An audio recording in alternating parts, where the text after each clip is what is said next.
What's going on, everyone? It's Mitch from RespectMyRegion.com back with another episode of the North American Weed Tour podcast. We're looking at the best in legal cannabis across the map and beyond. Today, joined by special guests out the Midwest. I got Villamin and Vanessa Valdovinos. Man, Yeah, there struggling you there with go. all the V's. From Hush, based out of Chicago. How you guys doing today, Kay and Vanessa?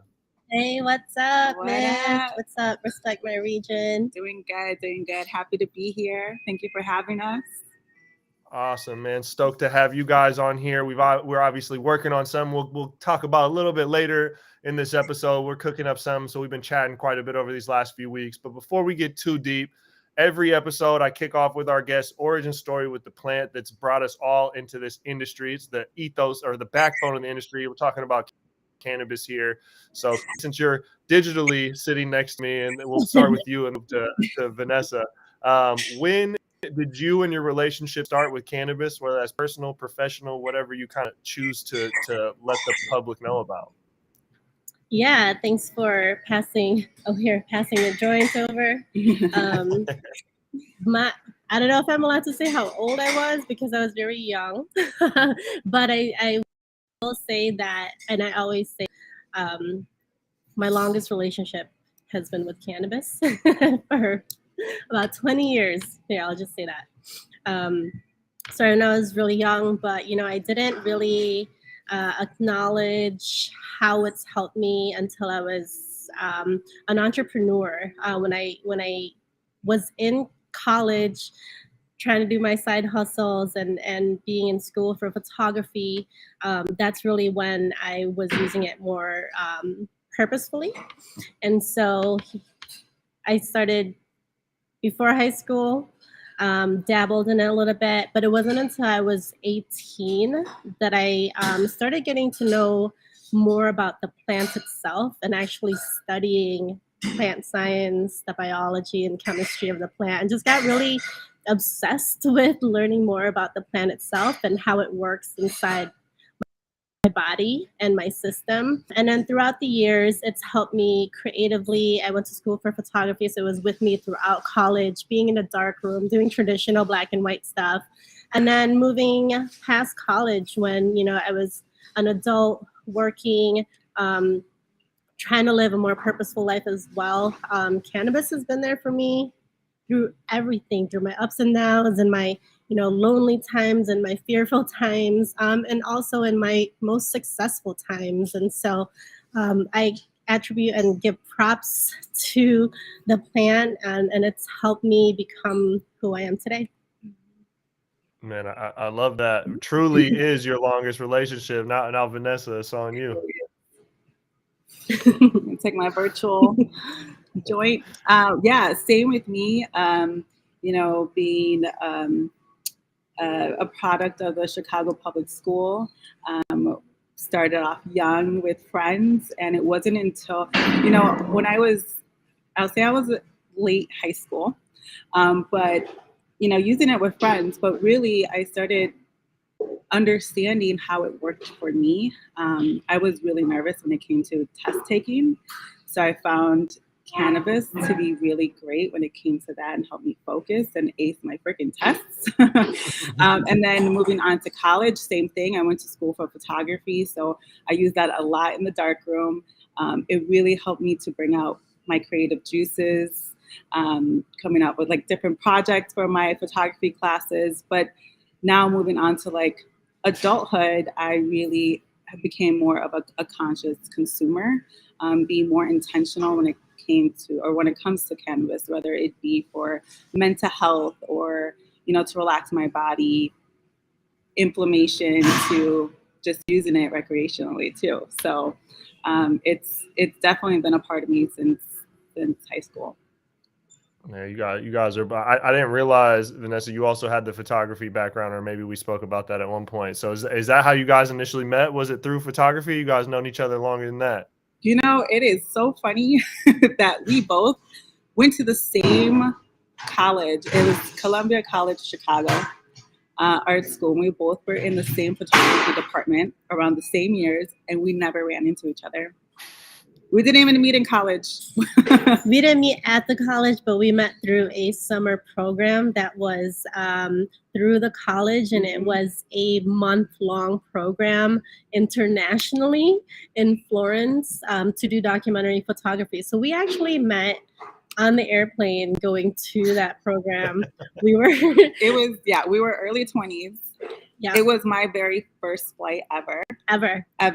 Oh, and shit. I was just like, go big or go home, and I'm gonna go solo. So across the country, and I happened to be sitting next to Kay. I looked over at her and I was like, hey, so you don't know me, but I'm also terrified of heights at that time. I conquered my fear. So I was terrified of heights. It was my first flight. I was hella nervous. Looked over to her and I was like, I'm just gonna need, you don't know me, but I just need you to hold my hand until we take off because I'm gonna pass out. And I was like, oh shit.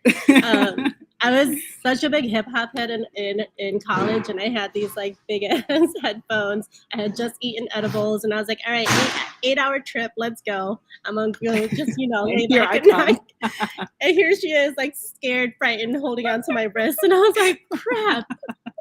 And then so we landed in Florence. We shared the cab ride, and we're just like, hey, I don't know where I'm going, but let's just share a cab ride together. And little did we know we're going to the same building. We end up being neighbors across the hall from one another for an entire month. We traveled to 10 different cities. And yeah, we basically, we went through so many adventures, misadventures, everything that they told us at orientation not to do, we're like, we're gonna go into that. Challenge accepted. Yeah. And we're just like, are you as crazy as me? Yes, great, let's go. So we traveled, we were both lone travelers, and so we connected on that sense. And we also had a lot of similarities growing up. Like Vanessa said, inner city, coming from immigrant families, and then growing up in Chicago, in the streets of Chicago with, working families. We had a lot of very similar background and family foundations. And so we got along immediately. And then after that month, we lost touch for like 10 years. 10 years. It was like MySpace days. Yeah. So Damn. The plot thickens. So when you guys came back together or started hanging out with one another, what was the basis of that, or how long after that did Hush come about, and what was the inspiration besides working or for working together on that? Yeah, so we got back, we didn't even see each other in college or school. We both graduated and then went on to our professional lives, and then this was almost 10 years in between. And at that point, we had both started our own businesses. I had a photography firm, she had an event planning agency, and so we actually ran into each other at a networking event of all places.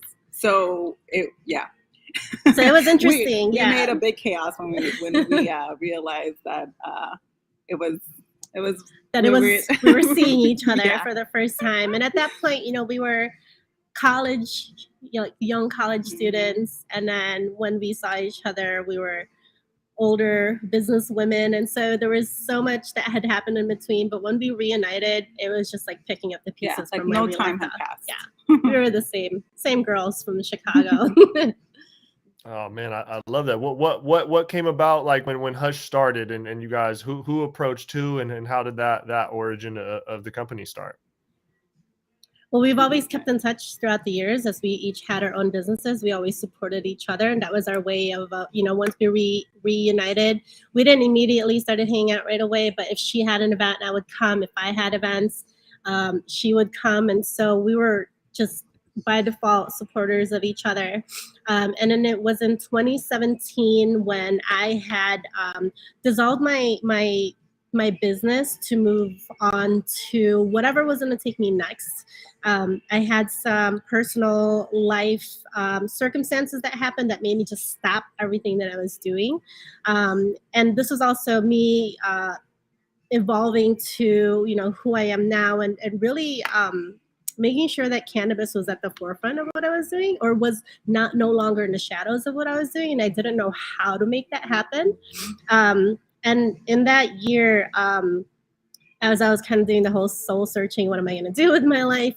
That was also when I first entered the regulated market by providing photography services to a multi-state operator, covering dispensaries and cultivation centers. So that would in the door. And at the same time, I was still trying to figure out what was my next step, what was going to be my next venture. And Vanessa was also in a similar path, and we were aligned. And so when we, it was a weird, not weird, but I guess it was like I was part of a mastermind group that met at 7 a.m. in the mornings on Saturdays, which is kind of insane. But that was a filtering process for us. And so, I was just kind of going down my list of who do I want to keep in my life. Vanessa was always a part of that list. And so I hit her up and I was like, hey girl, what are you doing Saturday at 7 a.m.? And she was like, what? Having my second dream? What do you mean? Yeah. But she told me about the opportunity and I was like, cool, I'll be there. And since then we went by the lake, had a little picnic, had a little sesh, and we talked through about like where are we both at in our lives. And then so that mastermind group was talking about what it is, what are your goals and visions and dreams and stuff like that. And so that was us also first recognizing what it is we were trying to do, and that we were both trying to find something that was more fulfilling than what we were already doing the past 10 years. And so like Vanessa said, we went by the lake, we got a big ass pizza box, rolled up a couple joints, and then just sat by the rocks and just talked. And ultimately through that session we discovered a lot about each other. And then we were just first talking about, hey, let's do something together. It just makes sense. Like we are all the things that we already know, all our skills and experiences, we have like what it takes to create something huge here. And it started off with just talking about different projects and maybe doing like a styled photo small event. And then over one weekend we thought about, let's produce events for Chicago, and show the community and the industry how events could be different, how cannabis can be elevated, and how we could use that to provide a platform for brands in the industry and brands who wanted to enter into the industry. So that was our start. And that was in October 2018, October 27, 2018 to be exact, and which is a couple days from now. Our 4-year anniversary is coming up this Thursday. Oh, wow. Congrats. Thank you. 4 years of working in weed, man. It might feel like a lifetime with how quick things change, especially, your guys' market is still obviously figuring out a lot of regulations and even licenses. A lot of licenses haven't even been given out. It's moving at a slow pace and an incredibly fast pace at the same time. I'm curious from your guys' perspective, what is kind of the cannabis market look like in Chicago right now? Is like growing up there and being consumers for a long time. Have a lot of people moved into the recreational market? Is there still kind of a separation of the two markets, or what's the state of the industry look like out there right now? Just like with a lot of things in Illinois, things move slow. And there's still a huge barrier to entry here when it comes to social equity operators, craft operators, and recreational. The multi-state operators, which a lot are headquartered here in Illinois, the big giants in the game, they pretty much dominate the market right now. Started off as a medical in the industry, right? And we didn't become recreational until 2020. The social equity program was not open until January 2020, but only now are we seeing some social equity operators, craft cultivators coming into the scene. We haven't seen harvest yet, from any of these operators because they're literally just, you know, breaking ground, like literally just a few months ago. The licenses were on hold, were in court and lawsuits for the longest time. And so we're very limited as far as product goes because the cultivation centers to produce our products are all attached to the medical dispensaries. The medical dispensaries, most of them became also recreational dispensaries. So we're ultimately serving the same grade products that it's being served to the medical patients, although it's very limited.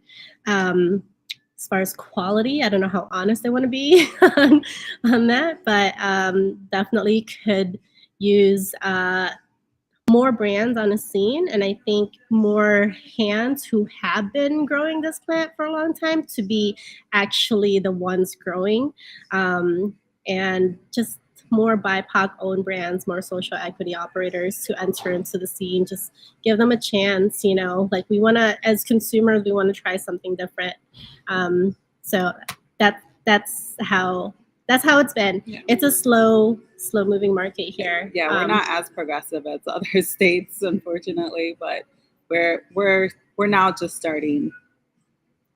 Yeah. However, there's you know, billions of dollars in tax revenue, so which none of that is really not sure what that is being used for yet. There's certain grant programs that are supposed to be using those tax dollars, but we're generating a lot of tax revenue in the state.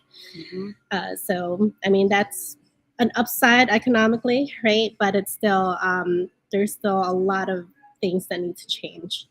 Yeah. And I salute you guys for at least putting, you know, the state for putting social equity somewhat towards the front. Obviously, it's nice to see it happen right when it goes on live, because that's one of the biggest, you know, criticisms of social equity is acknowledging that there's a group that might be at an economic disadvantage compared to, well, definitely compared to MSOs, and saying, hey, we'll give them an opportunity to compete. But if you give that opportunity once the market's established, it's like that opportunity kind of loses its window of the road to success becomes a little bit more narrow than it was at the start, right? Like I live in Washington. They're just now starting to roll out social equity now, like 6 years into the game. And so it's going to be very difficult. People are going to be handed a license in a very established competitive marketplace. It's going to be difficult to do much if you don't have the operational wherewithal or the funding, which if you're getting a social equity license, you're kind of acknowledging you don't have the funding. So it's kind of setting people up in a difficult position, but I applaud any state that's at least putting that emphasis on it.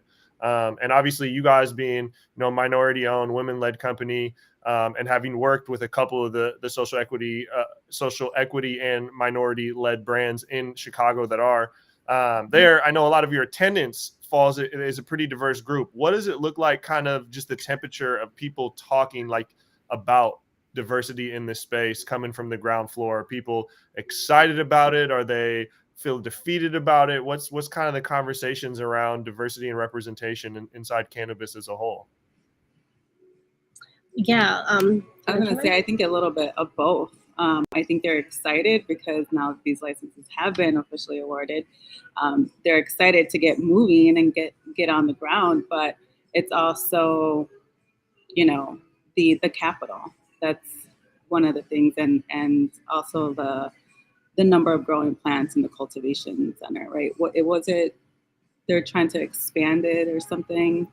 Yeah, there's a lot of just to go back to your question, Mitch, when we first entered into the space, it was because there was lack of diversity in what was already happening, like in the events, because we were, when we first started, we were only medical. And so it was very corporate, and not to say that corporate is bad, right? But what was missing was the representation as far as culture and representation as far as the culture of the plants. Like the plant itself was not even in the forefront of any of these like networking events or meetings that people were having. You know, associations were being formed left and right, yet it was still white dominated. When you went to events as a minority, you felt out of place. Which gave us the motivation to start Hush, was because we saw that right when we were a medicinal state. We saw the lack of culture in the MSOs, and then we also saw a lack of resources that were missing from the community. And so we kind of wanted to bring the two together and see how we can help one another and bring more diversity into the Illinois market. Yeah, what we saw was a problem was, you know, the people who were just entering into the space, and it's still happening now, are people who are saying that they're building the industry here in Illinois, being the pioneers of the community, which is not true, you know, because let's recognize the people who have been, you know, underground for the longest time, who have been to jail, you know, whose families have suffered because of being incarcerated just for weed.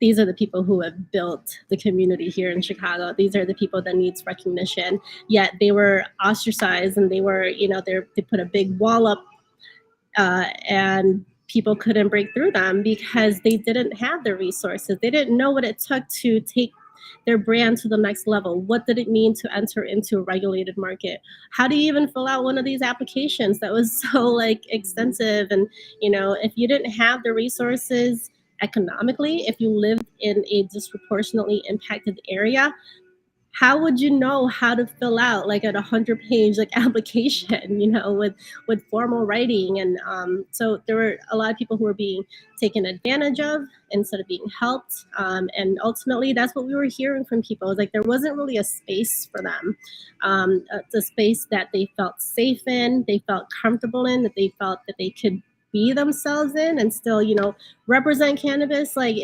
cannabis could look like a lot of people, a lot of things, you know, it's not just one type of person. And we wanted to create a space that was safe and inclusive. And that was the feedback that we were getting from folks when we first started our event. So it's like, oh, I didn't know a cannabis event could look like this. Oh, I didn't know women, minority women could put together a large-scale production like this. And so we've been blessed to have the privilege of you know, experiencing what we did in the last 10, 15 years in our careers, to be able to gather all our resources and skills to produce events like this for the community.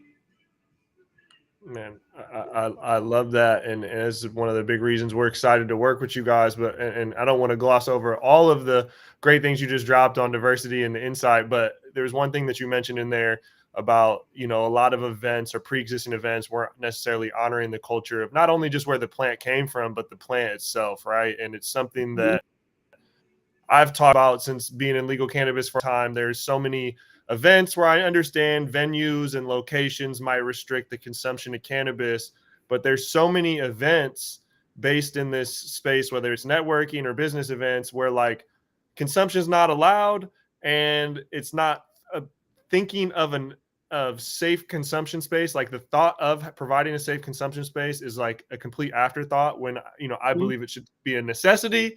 And then sometimes it's shunned, right? You go to one of those events, you step outside, you come inside, you might smell a little bit like weed, and someone makes a comment in a very stigma building way.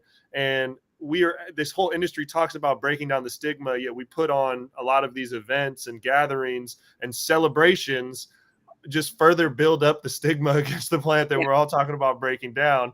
And so I know obviously that's a big part of what you guys do, is providing, you know, not only just safe consumption, but also providing it in a way that looks very grown, very related to other events of a certain status and vibe. Whereas, you know, a lot of stuff in cannabis where its consumption goes kind of real heavy and it just looks like kind of a sesh way. There's nothing wrong with turkey bags on the table and dab rigs everywhere. You know, I'm not knocking that. But you guys are like taking the more middle ground of an upscale affair, but making cannabis safe and accessible, right? It's just completely normalized. So if you guys could kind of talk to a little bit of just like the blending of those worlds and what it goes to, obviously I know finding venues is difficult, but what kind of goes into making sure there's safe consumption as well as, you know, still providing the right vibe for an event. Yeah, I mean, I think, well, for us, hospitality is number one for us. So whenever we start working on a project, on putting an event together, it starts with the guest experience in mind. So one is like just determining the goal that you want. what is your goal? What do you want to get out of the event, right? And also, we want to have a full-on customer journey from the moment that they read, the event page, the moment they got their tickets and get their emails, to all the house rule email that they get with all the house rules and the password, but really making it so that we keep the guest experience in mind, and having a guest flow throughout the space as well. We're kind of bringing sexy back to cannabis. Cannabis is sexy. Why not celebrate it? So, our events are a type where people love to get up and dress up. And when you dress up, you feel good. You are more, I guess you stand proud, right? And you kind of feel, you feel more confident. And so that's what we want our guests to come in feeling confident, feeling like they know that they're walking into a safe space and that we have options for them. And also education. Education is huge for us as well, because it's not just cannabis consumers that do come to our events, but it's also canna curious people who come and don't know anything about the plant, but are curious, or they're advocates of the plant and just want to know more information on different ways of consumption. Because, old school people love flower, but maybe they didn't know about, you can actually drink it, or you can actually consume it through food, through desserts. So also providing different styles and different ways that we can bring that different experience. Yeah, so always thinking about all those minor and major details when it comes to what a guest would experience and the different levels of guests. What's helped us is having really good relationships with venue partners in the city. Coming from the events and hotel and hospitality background, we had access to venues around the city. And when we first started, people were very hesitant. Venue owners were hesitant because once you mention cannabis, they just think it's a smoke session. And it's a wild party. That's what they assume. Yeah. And so once they start working with us, they see, first of all, the professionalism that's brought to the table. We do our things. We have a procedure for how we, book venues, for how we engage with our clients. We keep it very professional because we know we're advocates for cannabis, right? Like there's already a stigma with us saying we're a event and marketing company working in cannabis. Automatically, some people are turned off. They have this assumption and presumptions about you. So we have to act and move in a way that represents cannabis positively. And so we always conduct things on a very professional level. And then we ensure we assess all the risks, emergency situations and things like that, and make sure that we go over that with our venue partners as well and our staff.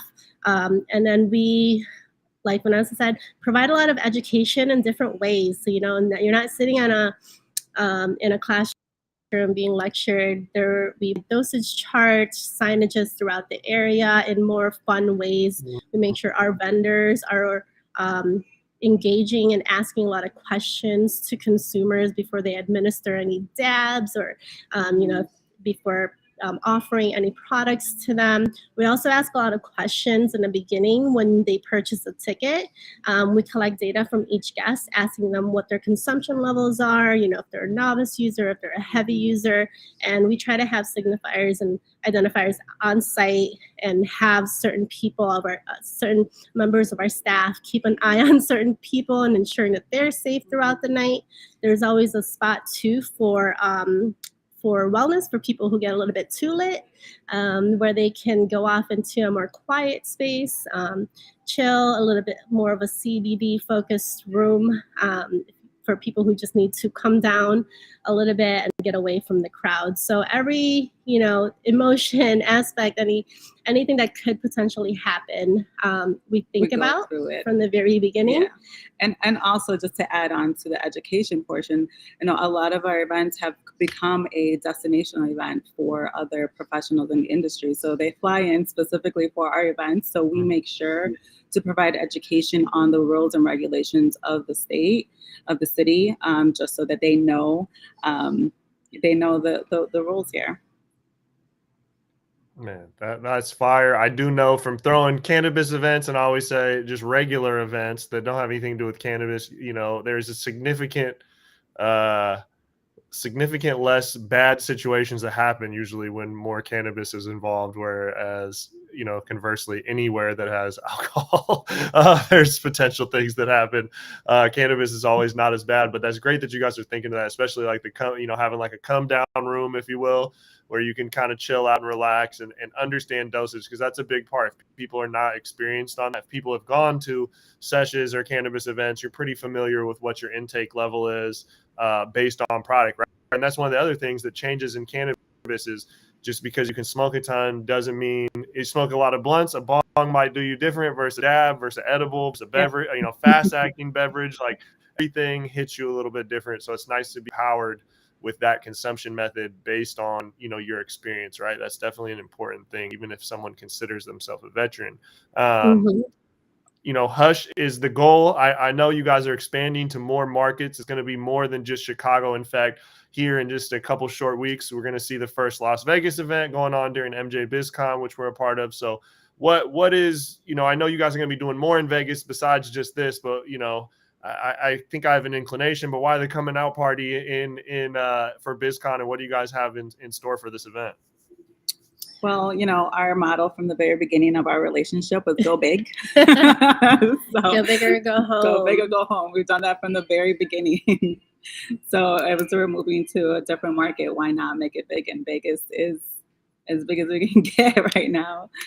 Vegas during the biggest week in cannabis was a perfect opportunity for us to expand. We've been thinking about expanding to other cities, bringing the Hush experiences to different cities. That was always a goal, to go international. And then when we, you know, did our research as far as regulations, things moving forward, just, you know, understanding the market, Vegas made sense for what we do. It's been well received. We've been spending the last nine months. It's been a year. And then on the ground, back and forth from Chicago to building our team and building our network out there, bringing our name out there. So we're officially going to launch on November 17th during MJ Biz Con week. It's called Hush House. A high hustler affair. It's going to be a red carpet, upscale, casino-themed experience for one night only. Every Hush event is different from the next, and so you only get it once. And we have our signature Hush experience or elements that are included, which is we have a, you know, speakeasy type vibe to our environment. The way we operate too, it's at a secret location. It's going to be just minutes away from the convention center, a few minutes from the strip. Ticket holders will be emailed the exact address along with a password to enter into the Hush House. For those who have been to past Hush events, they know the protocol. You get an email at midnight for the event with all that information, including Hush House rules. It's going to be a very lively casino setting. It's going to be grown and sexy, of course, the Hush style. And we're just going to keep the Vegas, you know, liveliness and theme alive. We're all coming to Vegas for Vegas, right? And so why not keep reveling in that environment? And so we're going to have free-to-play casino games where you could play to win, some prizes from our awesome sponsors. We'll have some themed rooms. We'll have Hush money. And I can't really go through what the Hush money is going to be, but those ticket holders will know exactly what the Hush money are. We have about 7,000 square foot venue, indoor and outdoor space. And if you know how Hush works, you'll kind of understand what type of event it is, obviously. We'll have entertainment throughout the entire night. And this is going to be the night for people to dress up and show out. Yeah, we're super excited about the entertainment. We have some great local entertainment groups that they have residencies in Las Vegas. They're also women-owned, BIPOC-owned groups that we are supporting 100%. They're curating a program specifically for Hush House, and so we're super excited for guests to enjoy and engage with them. And we're also going to have some entertainment coming straight from Chicago, so you'll get that little surprise at the event. Hell yeah, man. We're stoked to come out. You know, we're gonna be doing some content at the Hush House in Las Vegas. We're gonna be doing a live podcast from there. Our friends from 40 Tons will be in the building, man. So it's always good. You know, I've seen those guys in like 3 different states in the last month. So excited to keep it, see him back in Vegas and get down with you guys, man. I'm really excited for that. You know, I know a lot of stuff goes on for MJ Biz Con. I think you guys are bringing something different. And then too, you know, I know we were speaking about it. There's, you know, guests have the opportunity to donate to the 40 Tons Foundation. It goes directly to supporting BIPOC-owned, cannabis brand and cannabis prisoners, man. So, you know, they're doing great work. That's why we're always thrilled to work with them. Besides being great people, great mission, stoked to work with you guys, man. Is there anything else that I could get you guys to plug before you get up out of here, man? We got to save, you know, some of the secrets, man, for people to pull up on in Vegas. But if there's anything else you guys want to plug before we get up out of here. I mean, we just want to give a shout out to you guys, really, for working with us, for the Hush House, for elevating the experience. You know, Mitch and crew are not just gathering content; they've been actively helping us with this event. They're going to be doing red carpet interviews and on-site interviews. We're on this interview now and providing platform for our sponsors and some of our partners for Hush House, along with Anthony at 40 Tons. And so we're super excited to be collaborating on this. This is a great opportunity to support a women and minority-owned agency, as well as the partners and our promotional partners, who a lot of them are also women and minority-owned. And so you're supporting small businesses, you're supporting us, we're supporting each other. And so just shout out to you guys for providing a platform for us as well, and providing a platform for a lot of voices and faces that need to be seen and heard. So much props and respect my region. Yes. So thanks to you guys.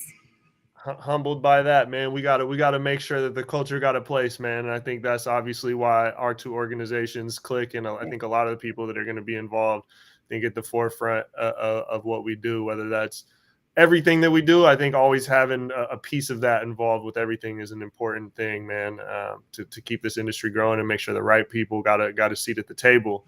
For people out there that want more information, hushchicago.com is the website. And then we got an article dropping here this week with some information on the event. And there's if you go on our site, there is a sidebar ad. If you're on the mobile, it's towards the bottom. You can click on that, go straight to the event page. We'll be out there at MJ Biz Con, so we hope to see everyone that's out in Vegas to come pull up. This is the North American Weed Tour. We're looking at the best in legal cannabis across the map. We're about to be up out of here, man. Hush, Chicago, Las Vegas, soon to be worldwide, man. We out here. Yeah. All right. Thanks, Mitch. Thanks, Mitch. Awesome.